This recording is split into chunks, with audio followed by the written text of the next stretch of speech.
প্রিয় অষ্টম শ্রেণীর ছাত্রছাত্রীবৃন্দ, আজকে আমরা তোমাদের গণিত বইয়ের দ্বিতীয় অধ্যায় অনুসরণী 2.1 পৃষ্ঠা নম্বর 18 1 থেকে 3 নম্বর পর্যন্ত প্রশ্ন সমাধান করব। প্রিয় শিক্ষার্থীবৃন্দ, চলো তাহলে আমরা শুরু করি। প্রথম প্রশ্ন হচ্ছে, একটি পণ্যদ্রব্য বিক্রয় করে পাইকারি বিক্রেতার 20% এবং খুচরা বিক্রেতার 20% লাভ হয়। যদি দ্রব্যটির খুচরা মূল্য 576 টাকা হয় তাহলে পাইকারি বিক্রেতার ক্রয় মূল্য কত? তাহলে শিক্ষার্থীবৃন্দ, এখানে কিন্তু দুইজন বিক্রেতার কথা বলছে। একজন হচ্ছে পাইকারি বিক্রেতা,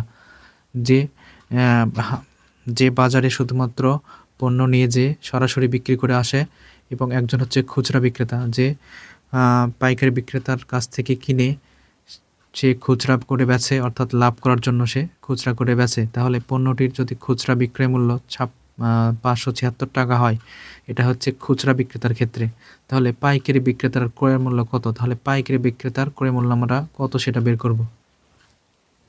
চলো তাহলে শুরু করি।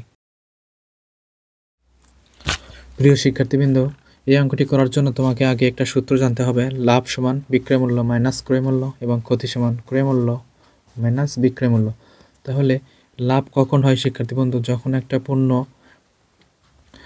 অল্প দামে কিনে যদি বেশি দামে বিক্রি করা হয়, অর্থাৎ ধরো 10 টাকা দিয়ে কিনে 12 টাকা বিক্রয় করা হলো, এটাই হচ্ছে লাভ। আর ক্ষতি হচ্ছে ধরো 12 টাকা দিয়ে ক্রয় করে 10 টাকা বা 11 টাকা করে বিক্রি করা হলো, এটাই হচ্ছে ক্ষতি। তাহলে আমরা ক্ষতি এবং লাভ কিন্তু খুব সহজেই বুঝি। আমাদের প্রশ্নে বলছে কিন্তু দুইজন বিক্রেতার কথা। তাহলে একজন বিক্রেতা হচ্ছে পাইকারি বিক্রেতা এবং আরেকজন হচ্ছে খুচরা বিক্রেতা। তাহলে পাইকারি বিক্রেতা কি করে?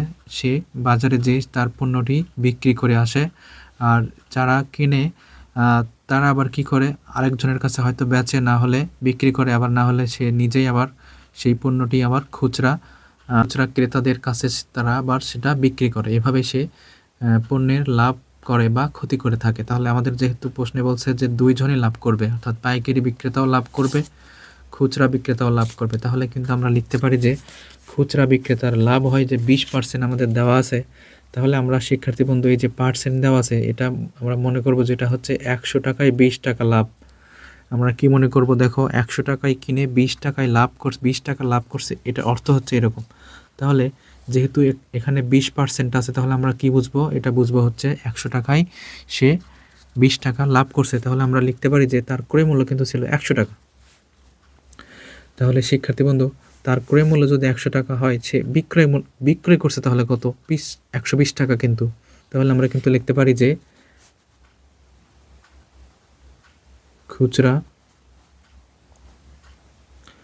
খুচরা বিক্রেতার ক্রয় মূল্য 100 টাকা হলে তার আবার বিক্রয় মূল্য, সে বিক্রি করছে কত? তাহলে তার বিক্রয় মূল্য আমরা একটু যোগ করে নেব, যে 100 যোগ 20, তাহলে আমাদের কত হইল? 120 টাকা। এটা কি? এটা হচ্ছে খুচরো বিক্রেতার বিক্রয় মূল্য। এই টাকা দিয়ে সে এই টাকায় সে বিক্রয় করছে, অর্থাৎ কিনেছিল হচ্ছে 100 টাকা দিয়ে এবং বিক্রি করছে হচ্ছে 120 টাকা। তাহলে আমাদের প্রশ্নে কিন্তু বলা আছে শিক্ষার্থীবৃন্দ যে খুচরা বিক্রেতার বিক্রয় মূল্য হচ্ছে 576 টাকা। তাহলে এটাও হচ্ছে বিক্রয় মূল্য, ওটাও হচ্ছে বিক্রয় মূল্য। তাহলে আমরা প্রথমে বিক্রয় মূল্য এখানে রেখে ক্রয় মূল্য বের করব। দেখো, তাহলে আমরা উপরে লিখতে পারি যে খুচরা বিক্রেতার ক্ষেত্রে,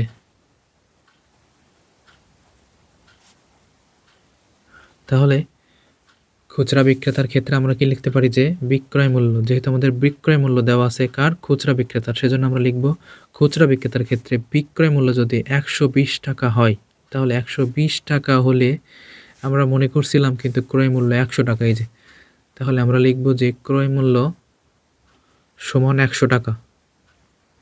এখন শিক্ষার্থীবৃন্দ, বিক্রয় মূল্য যদি 1 টাকা হয়, তাহলে ক্রয় মূল্য অবশ্যই কমবে। 100 ডিভাইডেড 120 টাকা।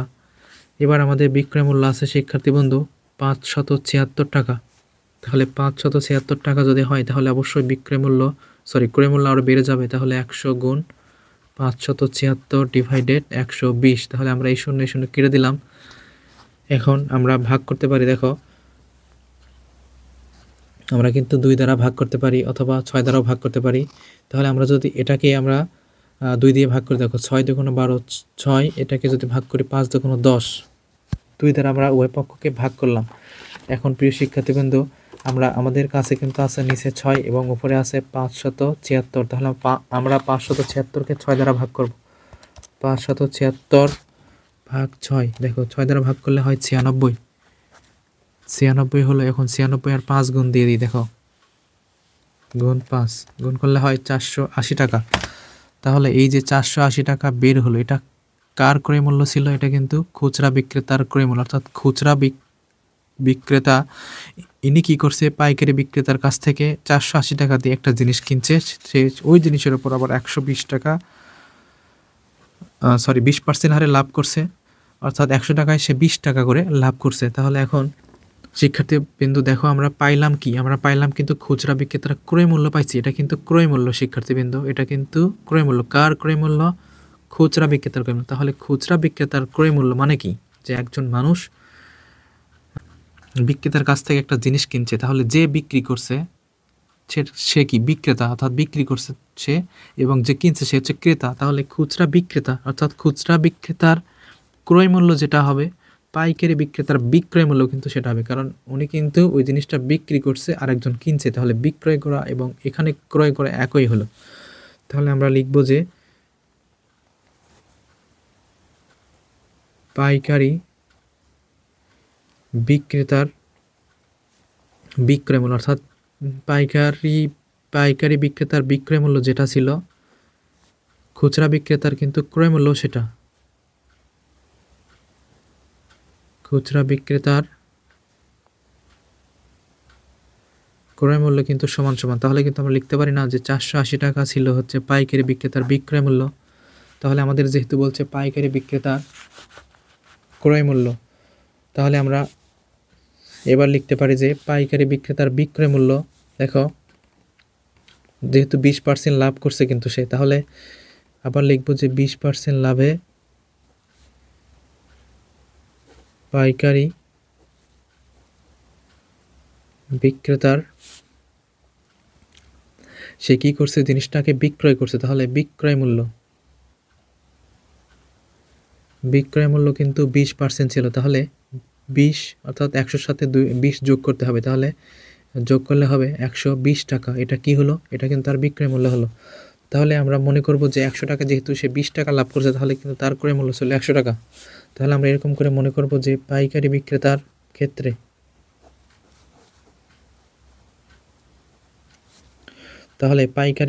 ক্ষেত্রে যেহেতু তার ক্রয় মূল্য বের করতে হবে, তাহলে ক্রয় মূল্য আমরা এই পাশে রাখবো, তাহলে বিক্রয় মূল্য, তাহলে বিক্রয় মূল্য কত শিক্ষার্থী বন্ধু, দেখো 120 টাকা। তাহলে 120 টাকা হলে ক্রয় মূল্য 100 টাকা আমরা ধরে নেব। এবার 1 টাকা হলে কত হবে, অবশ্যই কম হবে, তাহলে 100/120। এবার আমাদের মূল্য ছিল হচ্ছে 480 টাকা, এই যে, তাহলে আমরা যদি 480 লিখি, দেখো 480 টাকা হলে ক্রয় মূল্য হবে 100 গুণন 480/12, শূন্য, এই শূন্য কেটে দিলাম, দেখো 4 বারং হয় 48, তাহলে 4 বারং 48 আর 100 আর 4 গুণ দিলে হয় 400 টাকা।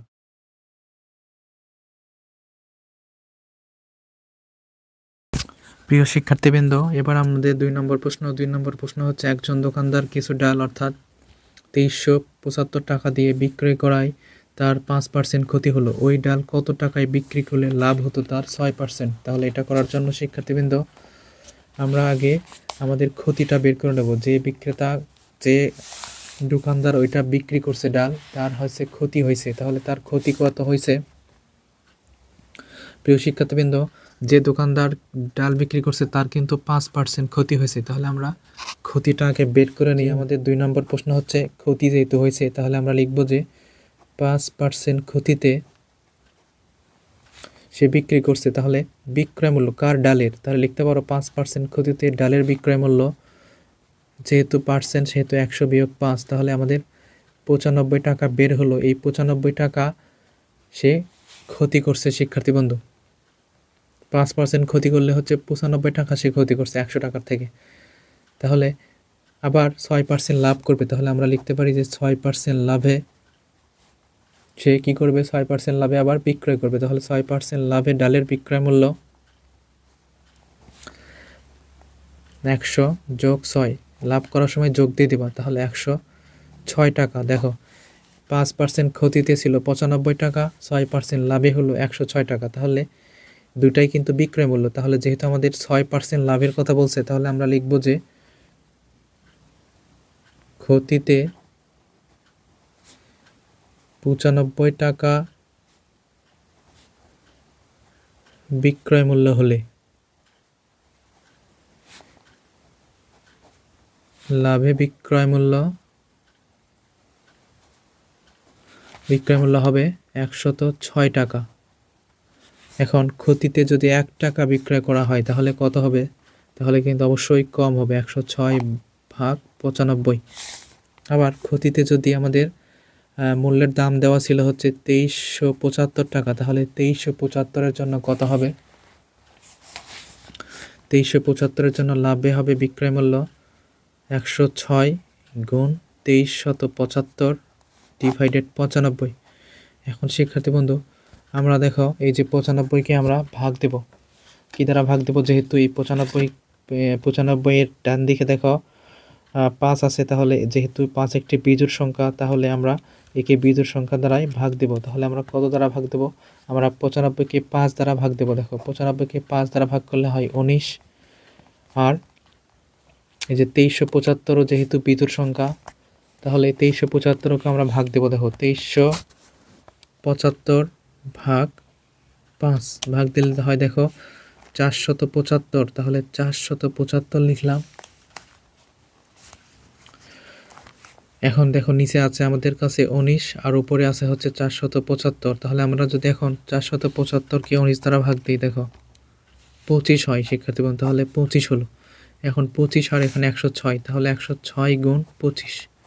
তাহলে আমাদের গুণ করলে কত হবে? দেখো গুণ করলে হয় কিন্তু আমাদের 2650 টাকা। তাহলে এই যে 2650 টাকা, এটাই কিন্তু আমাদের 6% লাভ।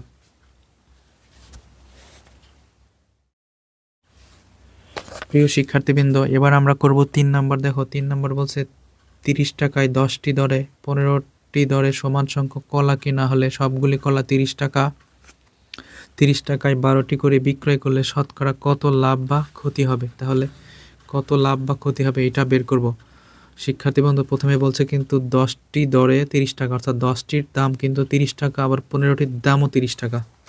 তাহলে আমরা এরকম করে লিখতে পারি যে হচ্ছে 3 নাম্বার। তাহলে আমরা লিখব যে 10টি কলার যেহেতু বলছে, তাহলে লিখব 10টি কলার ক্রয় মূল্য ছিল 30 টাকা। তাহলে আমরা একটি কলার ক্রয় মূল্য বের করি। অতএব একটি কলার ক্রয় মূল্য আমরা বের করব 30 ভাগ 10। একটি হলে কম হবে, তাহলে 3 10 30 বা 0 0 কেটে দিতে পারো। তাহলে 3 টাকা হলো কিন্তু। একইভাবে এবং আরও ছিল হচ্ছে 15টি কলার। সো 15টি কলার ক্রয় মূল্য ওই একই দাম কিন্তু ছিল 30 টাকা। তাহলে একটি কলার ক্রয় মূল্য হবে 30 ডিভাইডেড 15 সমান সমান 15 দুগুণ 30 2 টাকা। তাহলে শিক্ষার্থী বন্ধু, আমাদের কলা কিন্তু দেখো 1 আর এখানে 1, তাহলে 2টি কলার দাম কত আছে? 3 আর 2 5 টাকা। তাহলে 2টির দাম কত? 5 টাকা হয়েছে। তাহলে আমরা লিখতে পারি 1 যোগ 1 সমান 2টি কলার ক্রয় মূল্য সমান 5 টাকা।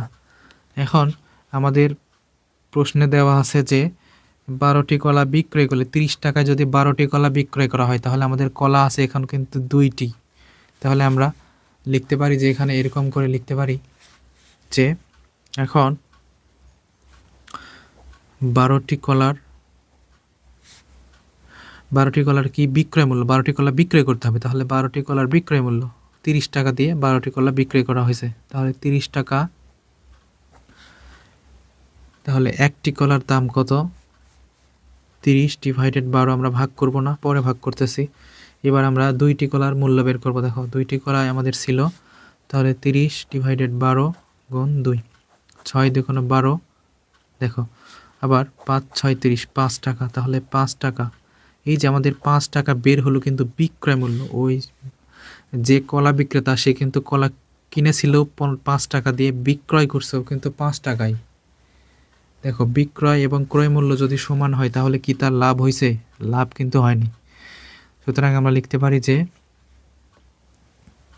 ক্রয় মূল্য ও বিক্রয় মূল্য সমান হওয়ায় কোনো লাভ বা ক্ষতি হয়নি। এটাই হচ্ছে আমাদের অ্যান্সার। লাভ ক্ষতি কোনোটাই তার হয় নাই।